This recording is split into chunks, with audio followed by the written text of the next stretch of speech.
Hello, everybody. Happy Tuesday evening. Welcome to the Healing with Me show.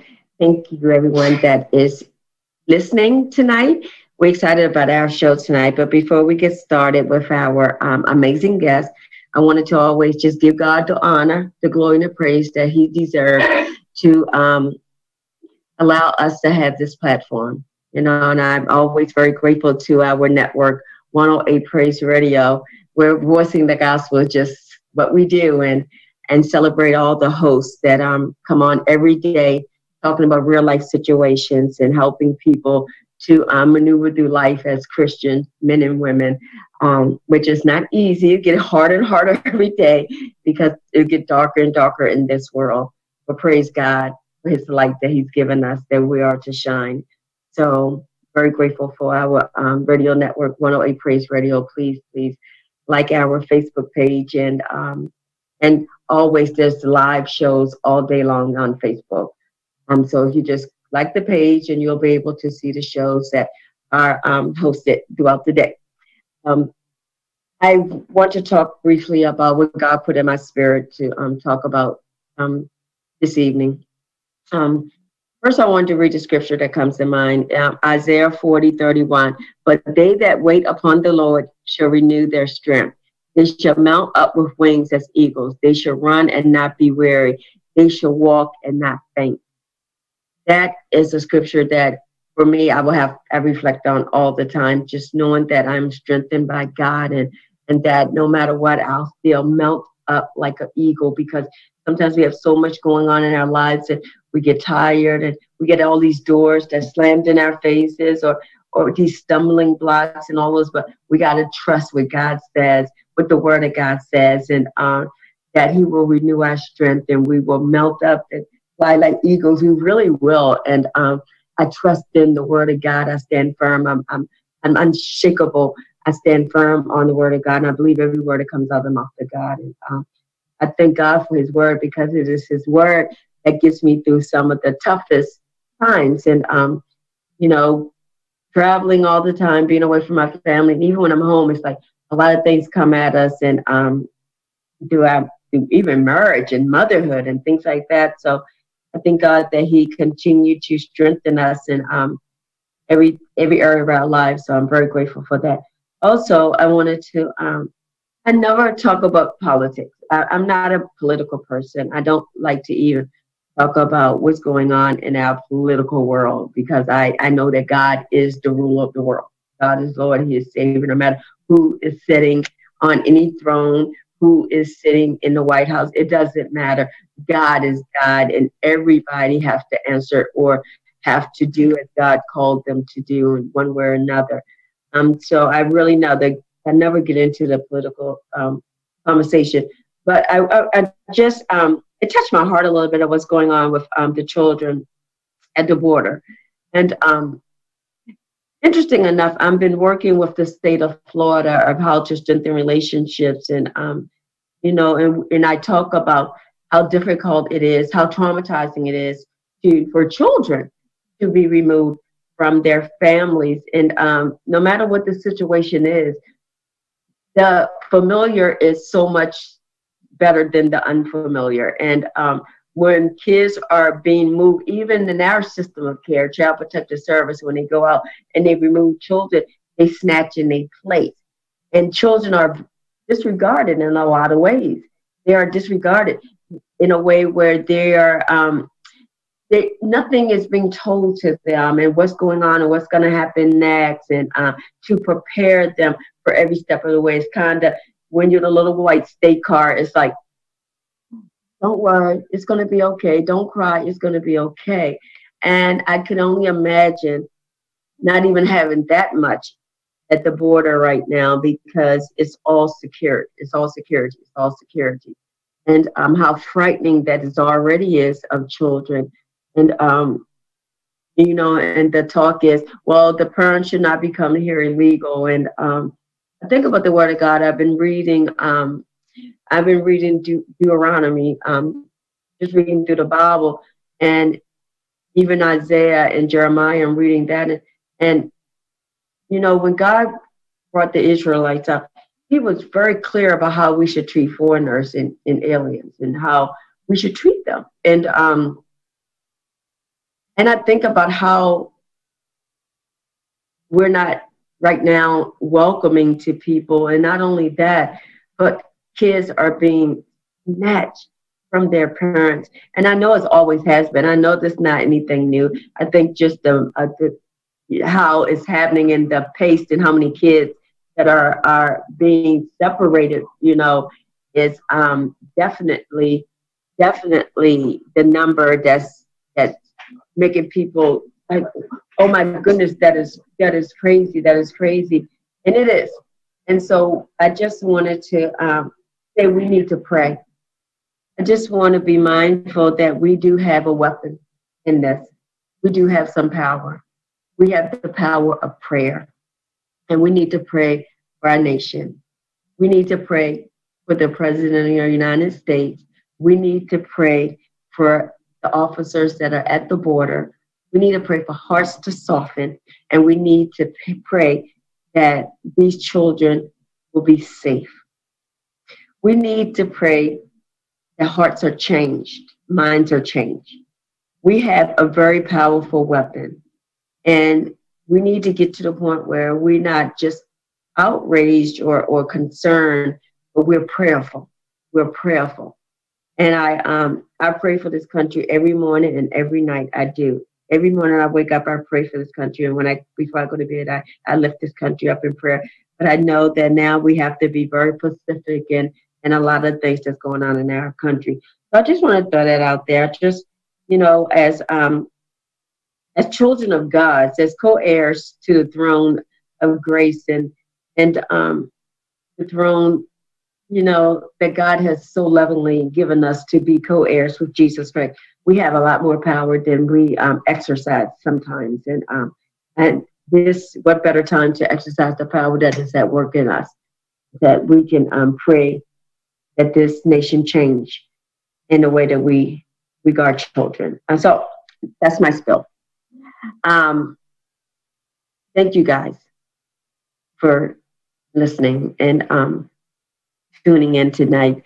I'm going to turn it over to my husband, Adrian, and he's going to bring his guest on tonight, a very good friend of his. And I'm a little, sorry, I got a little choked up. Okay.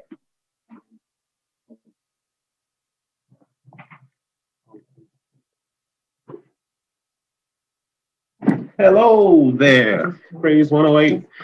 Appreciate you guys. So grateful for this platform, for my wife. So grateful for the opportunity, the chance to host every now and then. You know, surely a great platform. Salute Courtney and the team at Praise 108 and all of the shows on Praise 108. But so delighted just getting back. Had a wonderful weekend. You know, we were fortunate to be able to go down to Philly and to be a part of Psych TV and what they're trying to build. So we salute Psych TV and want to salute their award show. Want to salute all of the fathers out there who, you know, we just celebrated Father's Day, you know, and want to just appreciate the fathers, you know, because, you know, they always got everything open, and you know, it's real convenient for the mothers, but it ain't convenient for the fathers. They don't, you know, they don't do no special commercials and all of that, like the stuff that they do for women. I ain't hating on none of y'all women, but you know, but at the end of the day, you know, fathers should get some kind of love, you know. But we appreciate you. So just waiting for my guest to patch in, Mr. Leslie Vass, a great friend of mine. And you guys are really, you know, gonna like his story. He has a very, you know, interesting story. But nonetheless, please, if you guys ever want to ask us any questions or anything like that, you know, don't hesitate to to reach out on us on Facebook at Neen Cares, Neen Cares Inc., or the Healing with Neen Show, or Tonia Kane. Leave comments. If you have any questions, any things that you want to ask us, ask Tonia. And we're also preparing. You see, I got on my 53 Family Foundation shirt, so I want to salute Jamil McLean and the 53 Family Foundation, because we do our many clinics and inspired, without a doubt, behind some of the work that been fortunate to do with 53 Family Foundation. And but the bottom line is what we do now with Neen Cares is we do many sports clinics to change the narrative, to be able to take one day and have a great source of resource and great folks around to take that one day to try to impact these kids in such a way that they can use whatever they gain from the camps for the rest of their lives. So we believe that the first day is always the beginning of the rest of your life. And we also have this baseball clinic coming up July the 1st with Major League pitcher Daryl Smith. We're excited about that. That's going to be at the Pitt Moya in Annapolis. We're excited to bring baseball back, because when I was growing up, that's all we did. We played baseball, we played football, we played basketball. We stayed active. Nowadays, yes, yep. Hello. Yeah, Mark, you got me. Yep. Got you on, Bass. Yeah, I'm running my mouth. I'm gonna get off the speakerphone. Right. Okay, cool. But again, with the camps, the clinics, just stay tuned, and we'll come back to the clinics and more information about the clinics on our website, www.neencares.org. But anyway, Mr. Bass, are you with me? Yes, I am, sir. Indeed, man. How are you? Blessed, man. Blessed. Good, man. Good. And relax. Father's Day. Yes, indeedy, man. Happy belated Father's Day to you, man. I love you, man. And all the men that are listening in. Indeed. So, I kind of built you up a little bit. I told folks that they're going to be extremely excited and they're going to like your story. And without further ado, Mr. Bass, tell me, man, what was your journey, and what was your journey, and what was it like before you had to go through a horrible situation? But tell us, what was your journey? Well, I was 17 years old, attending Southern High School in South Baltimore and playing on the basketball team there, with high expectations of being able to play in college. That's all I did, Mark. I was a basketball student, in training, and that's all I wanted to do. Earl of Pearl, Walt Frazier, Clyde, those are the things that I seen in my future. The opportunities to get from the Westport community, Westport projects, into playing professional ball eventually. Right? My grades were pretty good in school. I had never had any kind of confrontational run-ins with the criminal justice system, so I had no understanding or knowledge of the actual procedures of the criminal justice system. One of the least things that I had ever given thought to. But during that time, you have to remember we're in an era of time where William Bill Swisher was the state's attorney for Baltimore City, and you had a lot of inner city youths were being charged with crimes that actually ended up sending them directly to the Baltimore City jail facility as charged as adults, right? There was a big write-up in regards to the difference and the laws of Maryland pertaining to how they treated inner city youth versus the youth in the county of Baltimore County, Howard County, Harford County, so forth. Whereas we were charged automatically as adults. Those same charges in the county, they would be charged as juveniles, right? So there became a case, there came a leading case here in the state of Maryland. Robinson case? Oh, okay. Robinson. Long versus Robinson case, right? But, well, you know, one evening, one morning, my mom sent me to the Westport Pharmacy on Annapolis Road, which was a usual thing for me to go over there and get her newspaper because she liked to read the paper. My mom was a single parent with three boys. I was the oldest. I have a brother named Craig who was younger than me by 8 years, and my baby brother Jeffrey, who was 9 years younger than me. And I went to the pharmacy to pick up the paper, went into the back of the store, walked to the front. I saw Mr. Clarence and Willie Adams, who were the delivery drivers for the Westport Pharmacy, full-time delivery drivers who used to come over in the neighborhood, and everybody knew them. You know, and I was like, "Hi, Mr. Clarence." You know, and they would always ask me, "How many points you gonna score in the game for us?" Because they used to bet on the games with the other parents and stuff, right? You know, and I went in, made the purchase, was leaving out of the store. I went out the front of the store. I seen the owner of the store, a man that we called, everybody knew was Doc, right? I spoke to him, and he was like, "Leslie, how you doing?" And I left out the store. I was waiting across the street when I heard his voice behind me say, "You, with the leather coat on, go put your hands up against the wall." You know, and there's like me and maybe 4 other people standing there waiting across. What year is this about? This is in 1975, right? Okay. February the 15th, 1975, right? So I know this man couldn't be talking to me because when I turned around, there's a police officer. And so I know I just came out the drugstore. So where in the world I could think that this man was talking about me. So I stepped down off the curb into the street. And he said, "Get back up here and put your hands against the wall." And I put my hand, I pointed to myself, and he said, "Yeah, you," with his leather coat on.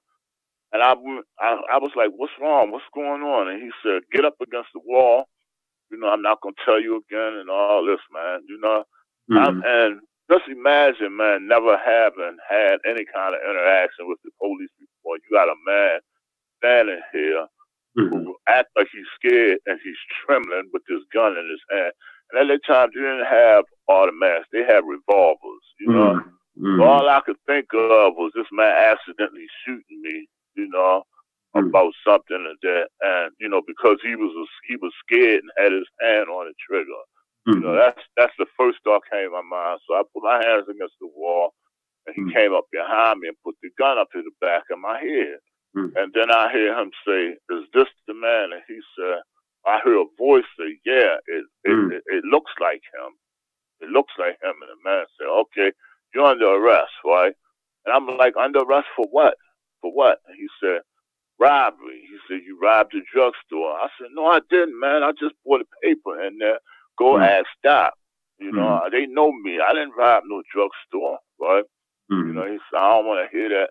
And I guess he, you know, made the little call for at that time, the police wagons used to come get you and take you to the precinct that you were being arrested in. So by being Southern District, they called for the wagon. They came and arrested me, put me in the wagon and carried me to Southern District. And when we get in there, you know, I'm standing like 6'4" as a youth, right? 17-year-old youth, right? And, you know, they like, well, you know, your name, your age, your date of birth and all that. So I tell them my name, my age, and the date of birth. And the guy, he looked at me, he said, "How old are you?" I said, "I'm 17.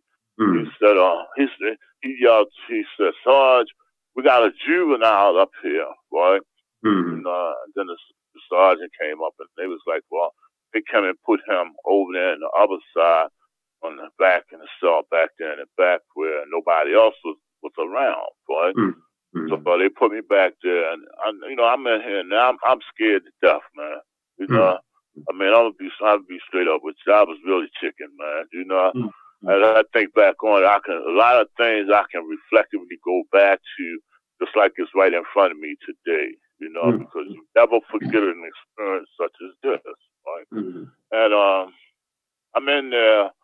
I can't say how many hours I was there. I know when I went in there, it was daytime. It was in the morning because that's when I went over there to buy the paper. It was in the morning, and I couldn't see outside because we couldn't see no windows and stuff from where the cell blocks was at back there in the back.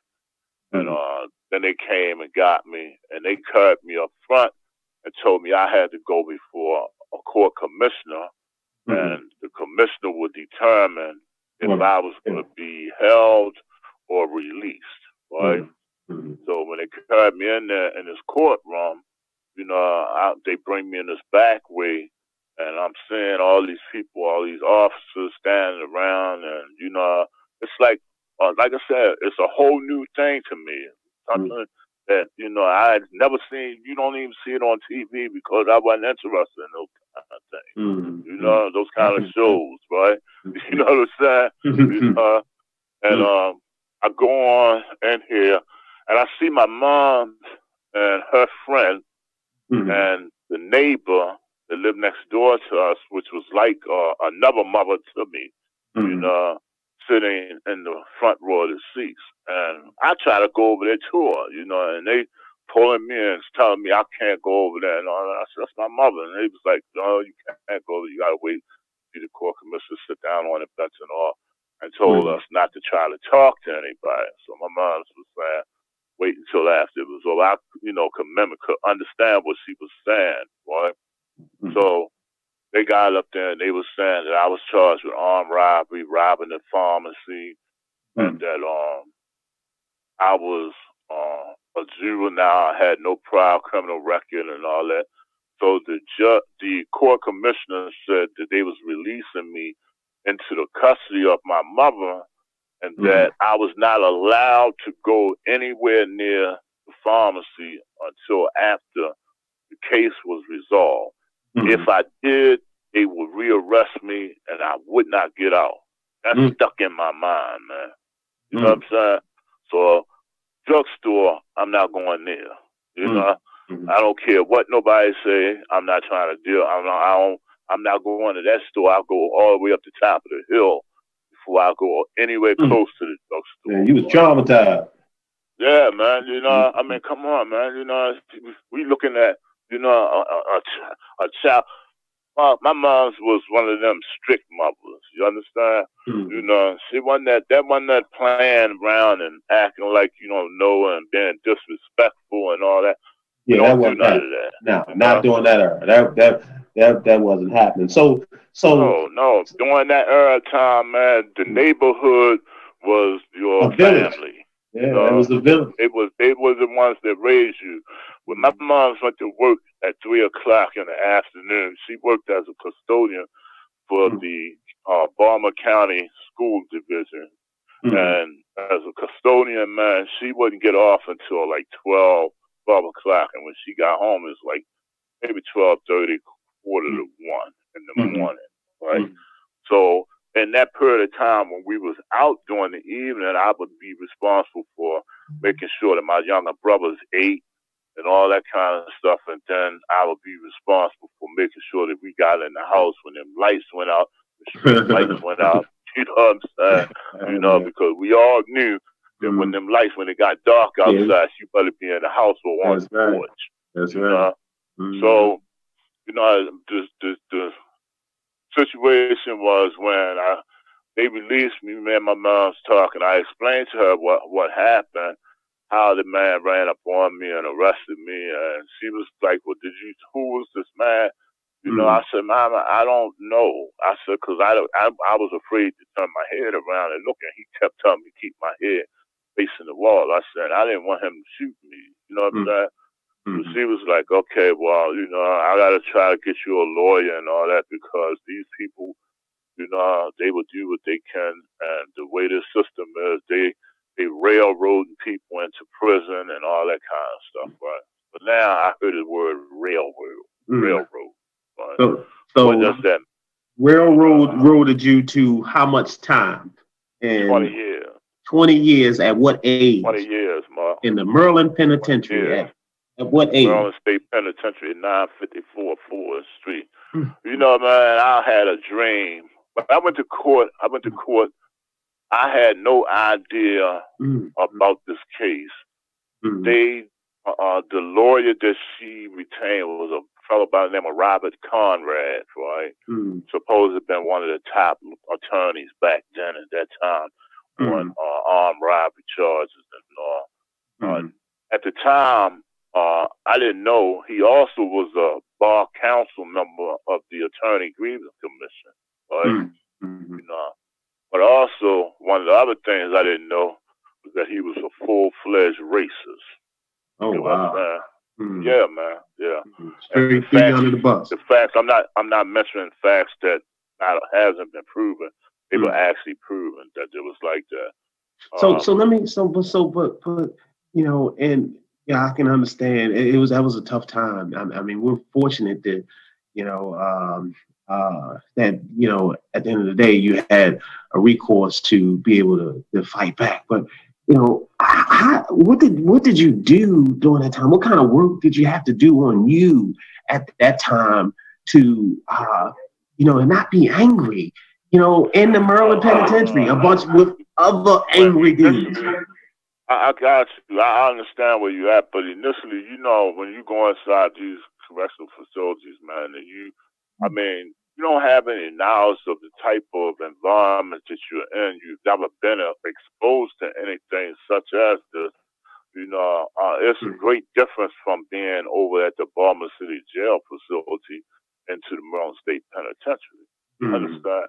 That's a totally great difference. And, big difference. You know, the attitude of the individuals that you're around, you got individuals who have life, actual life. 60 years, numbers that you wouldn't even never think of they would ever be able to finish serving. You understand? You know, wake you up. Yeah, you know, these people have been convicted of crimes that are horrendous, you know, crimes that you read about or you hear about in the paper and the news and stuff, but you never, you know, ever think that you would ever find yourself secluded with these people, you know, and you know, it's not just them, but then the attitude of the administration. Officers come in that may not have had a good day at home, and they take out their frustration, angers, and all. And you start to learn. You have to start getting more into you and what you are about, and the role that you have to play as far as getting yourself prepared to deal with what you're dealing with. And the only way that I could find myself actually dealing with what I dealt with was to lean on my faith and belief that, you know, that this was going to be over with, that I wouldn't have to bear this like this. You know, 20 years, you know, and an armed robbery charge, you know, was something that I had no knowledge of, you know, come to find out 3 men actually committed the robbery 4.5 months before I was actually arrested. 2 men had been arrested and pled guilty by the co-defendants I ain't never heard of before. Didn't know what a co-defendant was, you know. I was placed in housing area A block 125, which faces street side of Eagle Street, right? And I used to hear the kids that lived across the street playing outside, hot butter beans, tin can. I used to hear them counting, and the games that I used to play out there in Westport on Kent Street in the projects where I lived at. You know, kids like me, you know, kids that were free. So let me ask you. I was in the Maryland Penitentiary facing a wall as a kid, 20 years. So and not being angry, right, and learning how to cope with it. What you think about the criminal justice system today? Well, being a certified paralegal with the experience that I have attained over the years since my release, since actually proving my innocence and then coming home, Mark, I feel that the criminal justice system today is more advanced in what they do as far as being calculating when they are convicting individuals. There are methods that they use that are shrewd, where they can hold a person's case up and not send a person to trial and justify it by going in there, and the administrative judge will go along with postponement, but somebody ends up sitting over the jail a year and a half, 2 years, 3 years, awaiting trial for a case, and then the state is only trying to use these tactics to force this person into a plea bargain. And we know all about that. You understand? These are the type of things that the court system here in Maryland does, and that I've seen, not just here, but all over. I feel as though now the judicial system from 1975 to 2018 has only improved in their method of convicting people and placing them inside the system.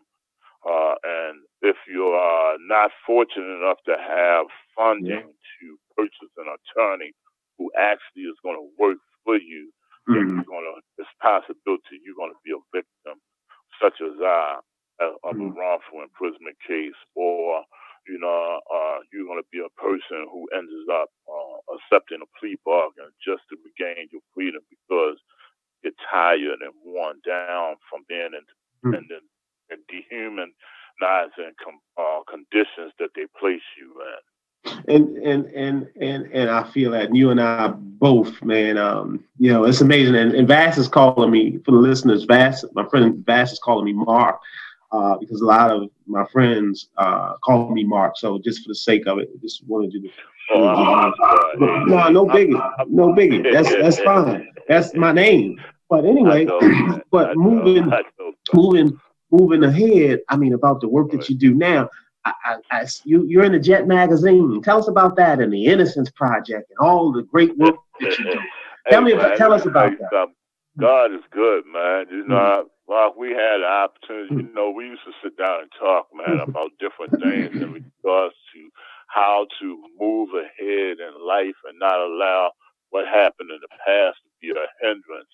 We talked about this, man, years ago. It is here, and it's a true blessing to be able to be out here and network and do the things that we're able to do, in the sake of trying to show and assist other individuals who have no knowledge or understanding of the judicial system, based on what we've experienced, not from what we learned or talked about or heard somebody else talk about, but from personal experience. Right now, I'm a certified paralegal. I have a bachelor's degree in sociology that I received from Towson State University.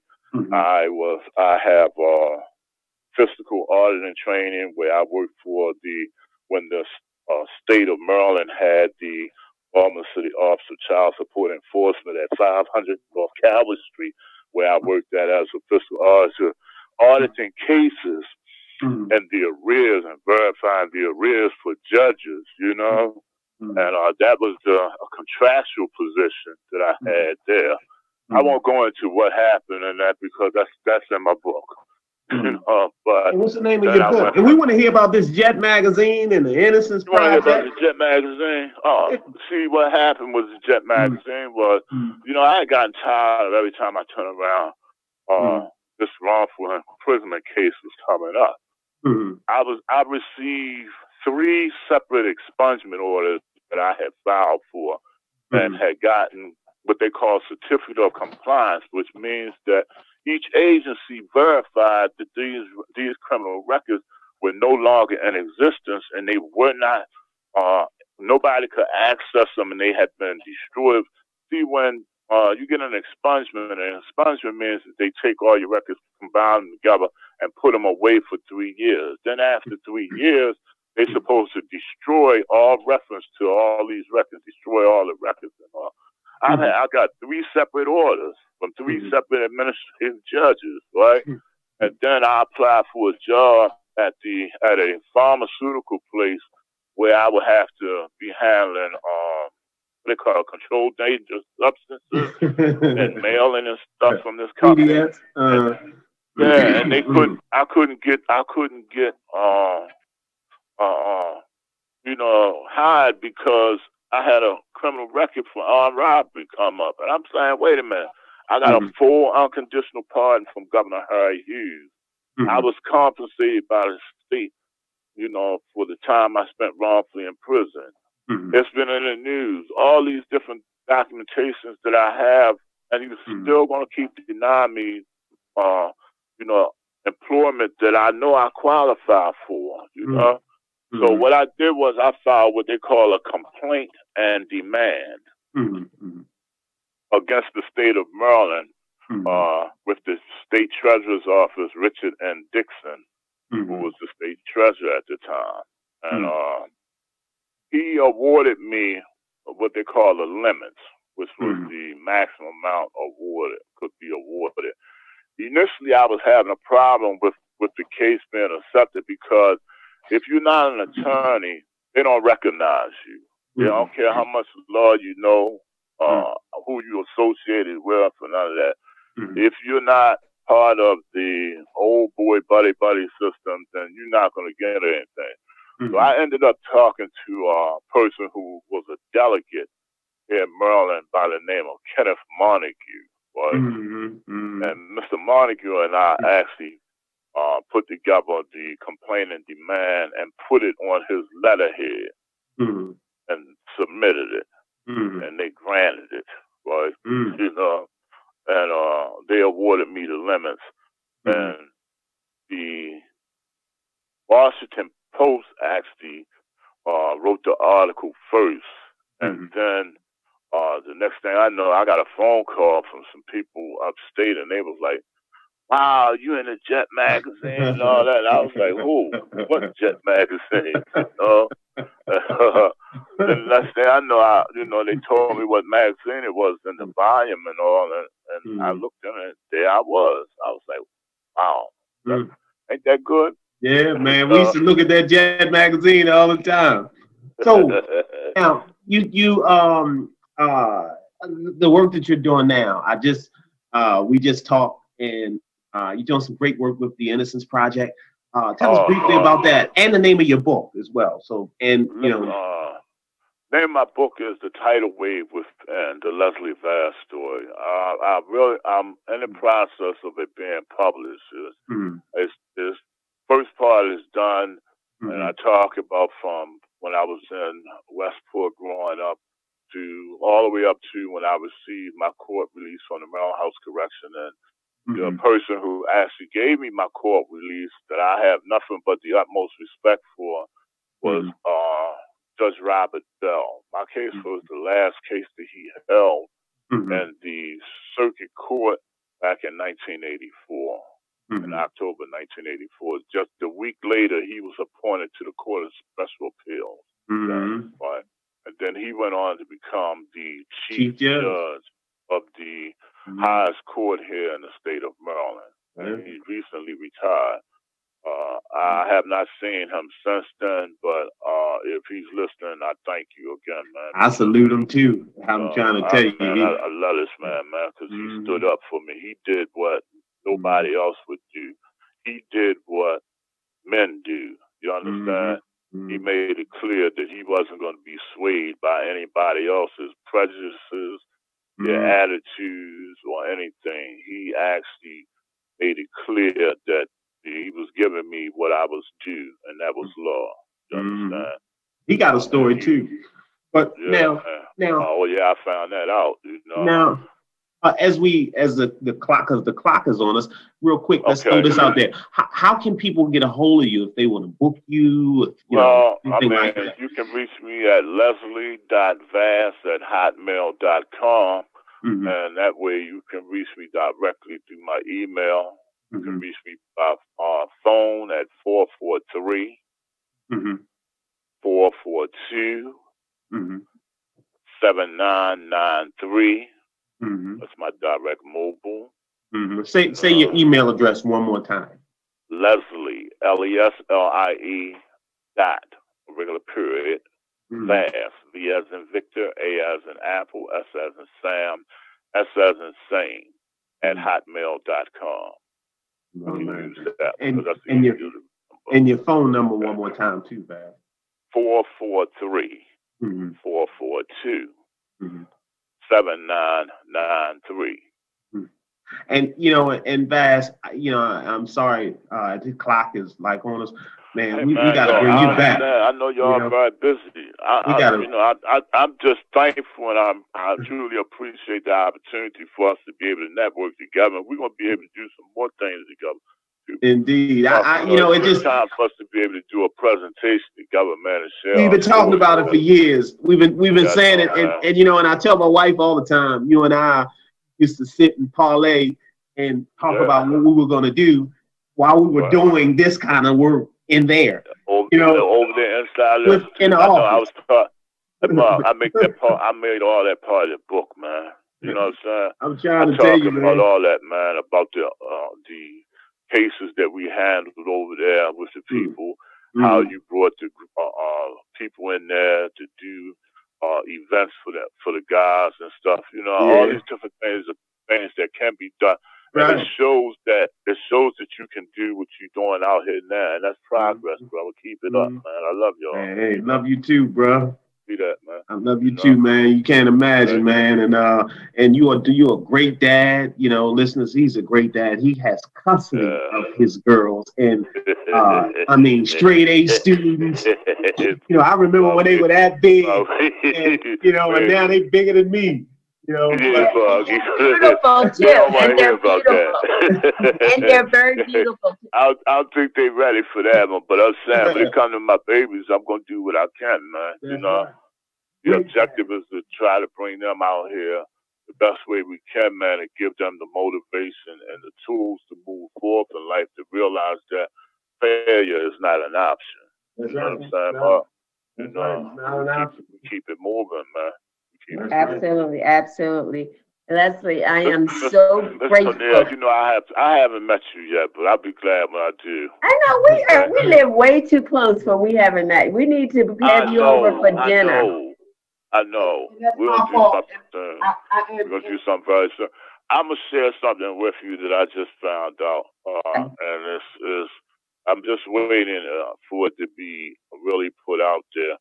I was invited to Chicago, Freedom International, First Freedom International, for a event that they're going to be honoring people who have done major civil rights things, contributions all over the United States. It's going to be in February of 2019, and I was notified this evening just before I got to call in for you. That's awesome! Congratulations.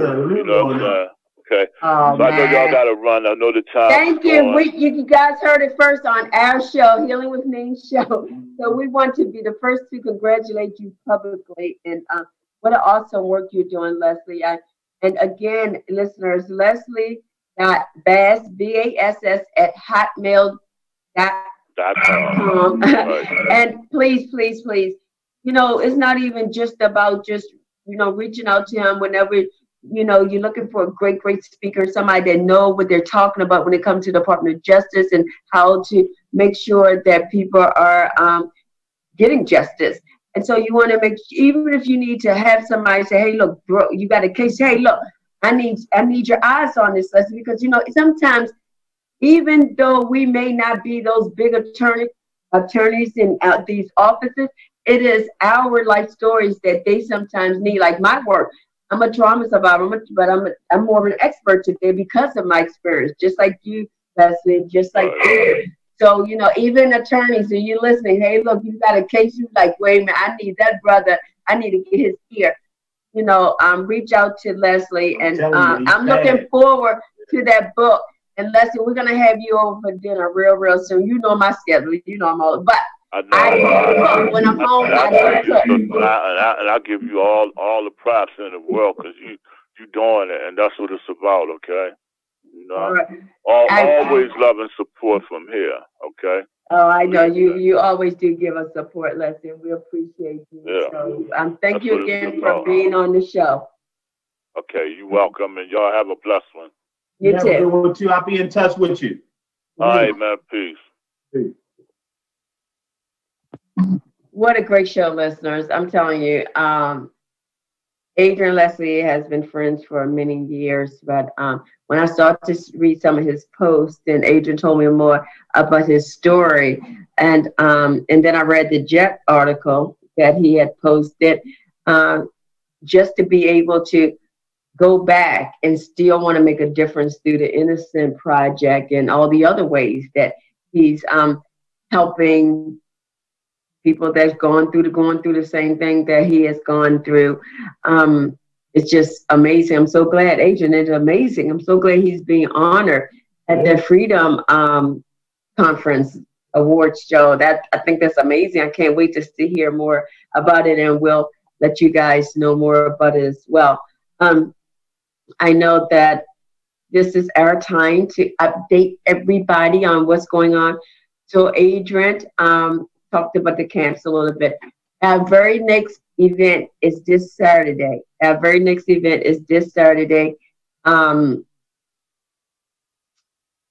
At 10 to 1 on Saturday. We're having our first all-girls event.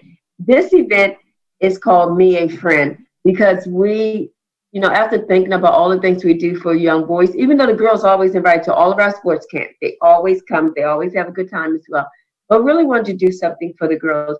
So we decided to do a workshop for bullying, anti-bullying, and bullying awareness. Because one of the things that came to mind for me is, okay, we always doing it, you know, doing these anti-bullying for middle school and high school. But what about preparing the younger kids to going into these higher grades and what they may come up against? So this is more of a bullying awareness. So we're talking about Me a Friend. That's the name of the workshop. And we'll each girl will get a doll. It's from school ages 1st to 5th grade. Each will get a doll. They get little teacups. It's a tea party. You know, have the little finger sandwiches, and we always feed everybody. And we'll talk about what is a friend, who's a friend, and who's not a friend. And so they'll know if they do come up against bullying, that it has nothing to do with them, that is that person or whatever they're going through, so they can help them to be confident in themselves. And so we just want to kind of enforce what their parents probably already telling them in a very fun way, and they'll meet new friends as well. So we're excited about that. And that is in Annapolis, Maryland, at Williams Creek Baptist Church. My church always partner with me. They always give me the space to do stuff or give us volunteers. So it's in Annapolis. You can go on our Facebook page and find out more, but the information is 10 to 1. And again, it's always free, always free. If you haven't registered your girls, if you're in the area, in the DMV area, please register your girls. We still have some slots available. And so please bring them all out. And Adrian just made me lose my train of thought. And what? No, I don't need you. Yeah, I want to. I say grades 1st to 5th. I did say that. You know, but it's all good. I'm sorry, I didn't mean to interrupt. I always interrupt. Or Lisa, are you on? Yes, I am. Can you save me from Adrian? Okay. So anyway, get excited is on the phone. So Lisa, I was just telling them about the event this Saturday. To register their girls if they haven't registered, if they're in the area. So again, I was just Adrian was reminding me to say something already said. Grade first to fifth. Anybody in grade first to grade fifth, this workshop is for them and it's free. That is the upcoming camp. July 1st is our baseball camp. This is our first annual baseball camp again. You can register through Eventbrite. You can go on our Facebook pages to find out all the information about that. We're really excited about that. We have that baseball player coming in and to hang out with the kids, and just gonna be fun. I think we maybe have the Naval Academy maybe coming. Some may, because they usually, the Naval Academy in Annapolis usually, come out and support and come out to mentor and all. But I know they'll be there for our football camp in August, so August 18th is the football camp. So if you register your kids 6 to 16 for any of our camps, you can just go on Eventbrite, look up Needs Care Camps, and if you should see the baseball camp. I don't know if the registration for football is up yet, but that will be up very soon. All of our events are always free, and we always feed and we encourage the parents to hang out with me, because I'll be on the sideline, hanging out, and we always do that. Any sponsorship we do have sponsorship opportunities available as well. And so look on our page for that. That is our camps coming up. I want to talk about, Lisa do my schedule, but I wanted to just talk about something that's coming up that I'm asking the audience to be very prayerful about. For me, keep me covered in prayer. July 23rd, I'll be traveling to Nigeria to work with the agency that works with the girls that have been kidnapped, and going into the communities where the families are. And I'm very excited about that, about this opportunity that God has given. So I'm just ask everybody that will pray over me and, keep me lifted up, that I'll do as God will allow me to do while I'm in Nigeria for that week. And okay, Lisa. All right. Get excited. Awesome, powerful show. So did you talk about this Friday that you will be speaking at no. No, I forgot. No, I didn't speak. I didn't speak about my schedule. No. Oh, okay. All right. Well, good. So she will be speaking to the graduates in Baltimore City at the District Court Judge Treatment Program this coming Friday, and she will be giving an awesome, powerful, inspiring word to those graduates.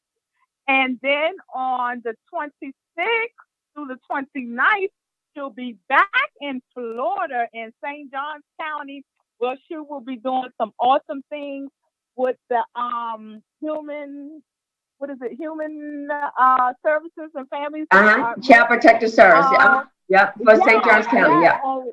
Yes, on one day she will be shadowing the agents, and then on the next day she's going to have 2 focus groups with the parents and the birth mothers. And then on the last day, she's going to come together and do a debriefing, so that she can, just tell them where they're not doing well, but just enhance what they're doing. That is going to be next week. And then on the 4th of July, she'll be at the Family Focus giving a keynote, and that is in Atlanta, Georgia on the 8th. And then on the 11th, she'll be back at home in the DMV, where she will be giving a keynote session with Kaiser Permanente. So that is July the 11th. We're super excited about that. And then she did talk about she will be going to Nigeria the July the 23rd through August the 4th, where she will be, just serving the beautiful people of Africa. And that's all for July. So then, did you want me to talk about August? No, we don't have to talk about August. We can talk about next week. But I do want to, talk about that St. Johns County and Florida. I'm so excited. As we mentioned before, last month I went and I trained Gainesville, Jacksonville, and Daytona Beach Child Protective Service workers. And it's, it's amazing that this is happening during the time that we're talking about children being separated at the border and the trauma that they experience.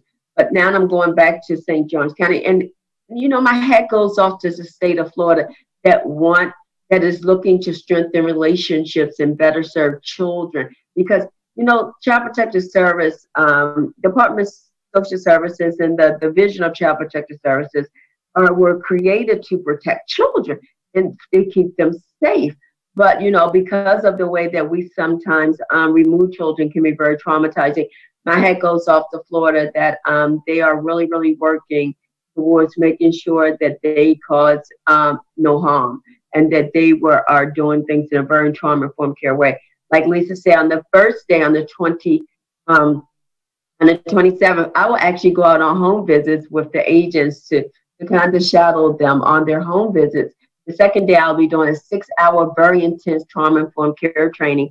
And then the third day, I will be working with foster care parents, birth parents, and then coming back, sitting at the table with administration to do a debriefing and next steps for St. Johns County. So awesome work. Oh my goodness, so amazing that God opened up doors for me to do such work. And I'm going to be staying on the beach in St. Augustine. So there you go. So that is a blessing. So I'm very excited about all that God continue to allow me to do. God is certainly, you know, I pray that God open up more opportunities and more doors and allow me to reach more people. And He is doing that. And I'm going to go wherever He calls me to go. I'm so excited about all that. It's so much going on and so many great things that is happening that He is allowing to happen. So all I can do is say, guys, just stay tuned and watch God. You don't have to watch me, but watch God. Watch the power of God. Again, I want to thank 108 Praise Radio for such an amazing platform and just to be a part of this amazing family. This network is just so amazing. I'm on my way to Atlanta next month, so watch out. and everybody, my team. No, but we will throw that in there. And I want to thank my team, my whole team, my director of operation, LaTanya Edwards, who's always out there hitting the ground, making sure that everybody in the communities are invited and know about our events. My husband, Adrian, who is the president of Needs Care, who makes sure that everything that we do, our operation and good, you know, is operating well. And then of course Lisa, who does everything for me. I thank God and then I have a new team that I may be working with. They're flying in, and then even my publicist, Adria Davis, who works very hard in making sure that everything I'm passionate about, you know, gets out there to the public. So I want to thank everybody. Yes, the conference is October 19th through the 21st in Detroit. Again, for needscare.org. Or any of our fan pages. Please like all of our Facebook pages. There's Healing with Need, Needs Care, and Tanir Kane, the page, the public page, because you can follow my personal page, Tanir Kane Muldrow, but I can't have any more friends. Facebook told me I'm at my max, but you can follow it. But I also have another page, the Tanir Kane page, and then this little page, our radio page, is Struggling Healing with Me. So in closing, I want to repeat the verse I said, Isaiah 40:31. But they that wait upon the Lord shall renew their strength. They shall mount high with wings as eagles. They shall run and not be weary. They shall walk and not be faint. God is with us. And whatever you are in need of, He will provide. That is His word. And in it, He will strengthen us, okay? He will keep us strengthened. God bless each and every one of you. Good night. We love you. From Healing with Me loves you. 108 Praise Radio appreciate and love you as well. God bless you. Good night. Good night.